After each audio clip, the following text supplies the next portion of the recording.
നിങ്ങൾ ഇഷ്ടപ്പെടുന്ന ഒരാൾക്ക് അതേ ഇഷ്ടം നിങ്ങളോടുമുണ്ടോ എന്ന് തിരിച്ചറിയാനുള്ള 3 മാർഗങ്ങൾ. ഒന്നാമത്തെ കാര്യം, നിങ്ങളാണ് അവരെ എപ്പോഴും വിളിക്കുക, അവർക്ക് മെസ്സേജ് അയക്കുക. അവർ നിങ്ങളെ വിളിക്കാറുമില്ല, ഇങ്ങോട്ട് മെസ്സേജ് അയക്കാറുമില്ല. നമ്മളൊന്ന് വിളിച്ചാൽ ഒന്ന് ഫോൺ എടുക്കാൻ പോലും അവർ താല്പര്യം കാണിക്കാറില്ല. മറ്റാരോടെങ്കിലും ഫോണിൽ സംസാരിച്ചു കൊണ്ടിരുന്നാൽ ഒന്ന് തിരിച്ചു വിളിക്കാനുള്ള മാന്യത പോലും പലപ്പോഴും അവർ കാണിക്കാറില്ല. എങ്കിൽ ഉറപ്പിച്ചോളൂ, അവർക്ക് നിങ്ങളോട് ഒരു താല്പര്യവുമില്ല. രണ്ടാമത്തെ കാര്യം, നമ്മളൊന്ന് സംസാരിച്ച് തുടങ്ങിയാൽ എപ്പോൾ സ്റ്റോപ്പ് ചെയ്യാം എന്നാകും അവർ നോക്കാറുള്ളത്. അവർക്ക് വല്ലാത്ത തിരക്കുള്ളതായി നമുക്ക് ഫീൽ ചെയ്യും. നമ്മളുമായുള്ള സംസാരം പെട്ടെന്ന് നിർത്തിപ്പോകാനാകും അവർ നോക്കാറുള്ളത്. സംസാരത്തിനിടയിൽ ഇങ്ങനെ നിങ്ങൾക്ക് സ്ഥിരമായി ഫീൽ ചെയ്യുന്നുണ്ട് എങ്കിൽ ഉറപ്പിച്ചോളൂ, അവർക്ക് നിങ്ങളോട് പഴയ ഇഷ്ടമില്ല. മൂന്നാമതായി, അവർ വല്ലാത്ത തിരക്കിലായിരിക്കും. നിങ്ങൾക്ക് വേണ്ടി ഒരല്പസമയം പോലും തരാൻ അവർക്കില്ല.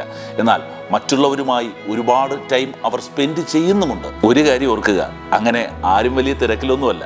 തിരക്കെന്ന് പറയുന്നത് പ്രയോറിറ്റിയുടെ ഭാഗമാണ്.